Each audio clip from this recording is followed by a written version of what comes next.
je vous propose, en lieu et place de la Bohème, de vous raconter un conte moderne qui s'intitule Le projet Andersen et qui raconte l'histoire d'un albinos québécois, d'un administrateur d'opéra français et d'un jeune immigrant maghrébin d'origine marocaine.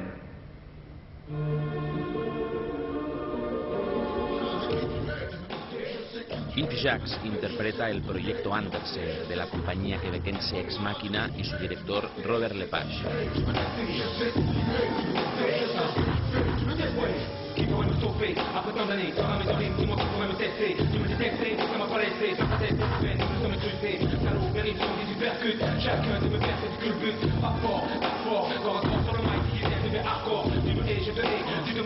You know, Andersen's always been considered as a very important children's writer and all of that, but there's a side to him that is, I think, much more interesting, which is the adult side of Andersen, and very complex, very interesting, or as interesting as what he did for the children.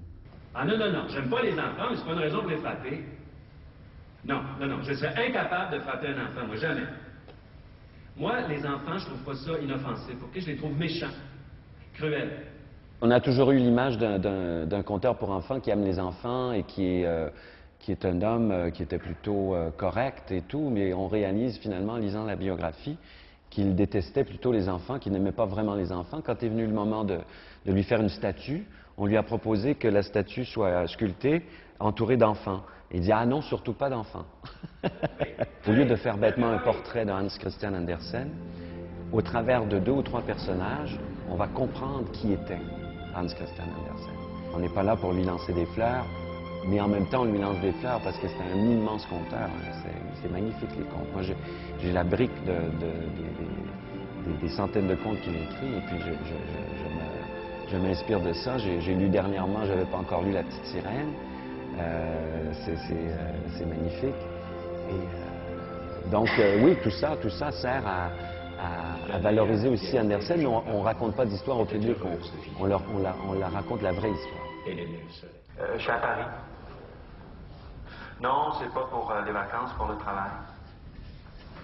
Oui, j'ai décroché un contrat de librettiste à l'Opéra de Paris. On m'a demandé d'adapter un conte d'Andersen. C'est un spectacle pour enfants. C'est le projet Andersen. Parce que c'est un type qui arrive de Montréal, qui s'appelle Frédéric Lapointe et qui a été chargé d'écrire un livret pour un opéra pour enfants. Donc c'est un projet parce que le spectacle n'aura jamais lieu.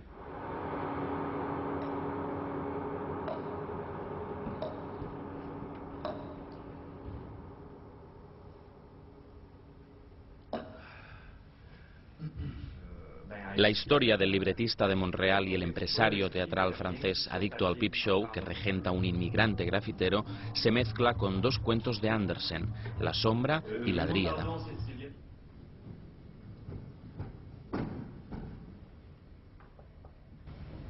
Tu veux peut-être que je te raconte une histoire? Qu'est-ce que tu veux entendre? Ah non, pas l'ombre. Parce que si papa te raconte l'ombre, tu ne vas pas dormir. Donc Robert Lepage se sert énormément de la technique pour raconter des histoires. Mais la technique n'écrase jamais la performance de l'acteur et n'écrase jamais le spectacle. C'est pour aider, c'est pour mieux raconter. Et ce qui est formidable, c'est qu'il y a des moments de grande technologie, des choses qu'on n'a jamais vues au théâtre. Et tout à coup, il y a une grande simplicité aussi, où je me sers d'une simple lampe pour raconter le conte de l'ombre de Hans Christian Andersen. Peut-être qu'Andersen tente de nous dire qu'il y a en chacun de nous une part d'ombre, et que si nous la laissons nous dominer, elle finit toujours par nous détruire. Robert Lepage n'est pas là pour faire une démonstration de tout ce qu'il peut faire en technique. La technique doit servir l'histoire. Now the audience is exposed to many ways of telling a story.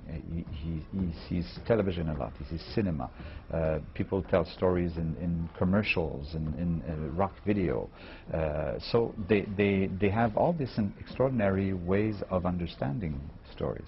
So I like to do that in the theater. I like to tell a story like you do usually in a play, but also to sometimes play as if I had a camera, and sometimes there's no camera, but I pretend I give a different point of view, or I allow myself to use all those different vocabularies.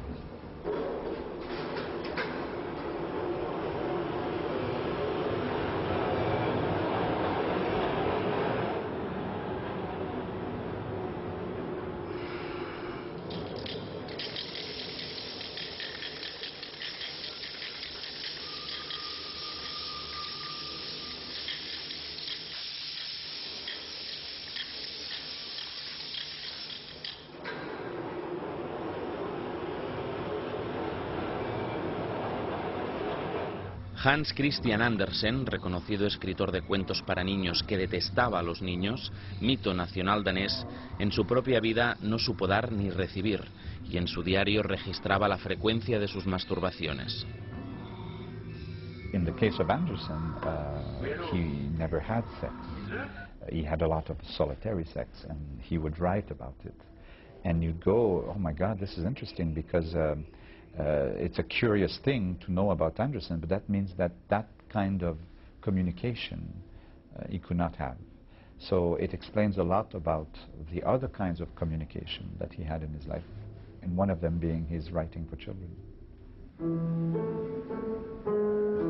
En septembre 1843, Andersen fait la connaissance de Jenny Lind, une jeune cantatrice suédoise qui était surnommée le Rossignol du Nord. Un être torturé, seul. Vous savez, c'est un spectacle beaucoup sur la solitude, la difficulté de rencontrer quelqu'un. Il a été fou amoureux de Jenny Lind, qui était une grande comédienne de l'époque. Il a aussi été amoureux d'un jeune homme avec qui il n'a jamais réussi à avoir de relations sexuelles. Et donc, c'était un peu son problème. Et on en parle un peu là-dedans. Mais c'est beaucoup sur la solitude des gens.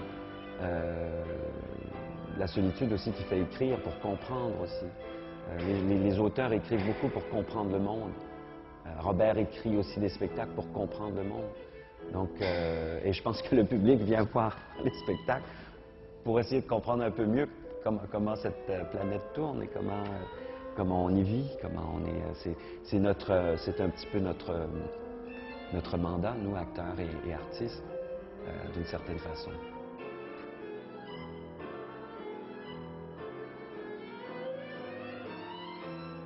Lepage se sert d'Andersen parce qu'il a trouvé en Andersen quelque chose qui lui ressemblait.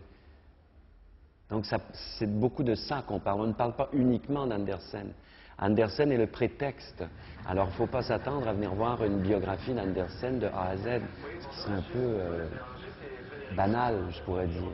Il va chercher dans ce personnage ce qui nous peut nous questionner, ce qui lui peut le questionner, Lepage.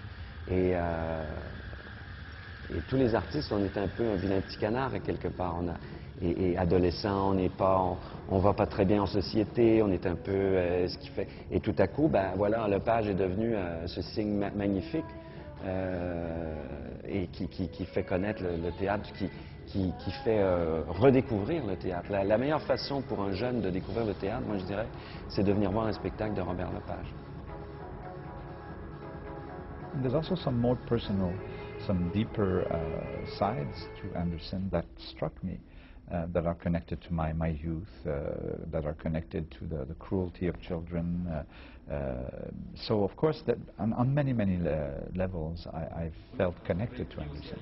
But there's also a side of him that is completely different from me. Parce qu'à Montréal, on croit encore que Paris est le centre du monde, mais de toute évidence, elle ne l'est plus. Il faut juste se faire à l'idée. Non, je compte de ça. C'est exactement pour les mêmes raisons qu'Andersen venait à Paris, lui aussi. Les contes pour enfants l'ont aidé à se faire connaître, mais ça le desservait d'une certaine façon parce que les gens ne le prenaient pas au sérieux. Et comme Frédéric Lapointe, le personnage de Québécois, il a fallu qu'il aille à Paris un jour pour se faire valider d'une certaine façon par les grands esprits de l'époque, qui étaient Balzac, Victor Hugo, Georges Sand. C'est l'odeur de la fumée qui m'a réveillé. Quand j'ai ouvert les yeux, il y avait un épais nuage qui avait déjà envahi la chambre. Alors j'ai été pris de panique. Je me suis rendu dans le corridor, mais les flammes avaient déjà gagné la cage d'escalier. Et je me suis dit qu'ironiquement, tout ça allait se terminer cruellement. comme dans un conte d'Andersen,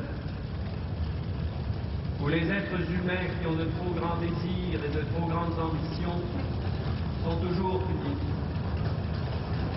et où seuls les animaux sont heureux et ont beaucoup d'enfants.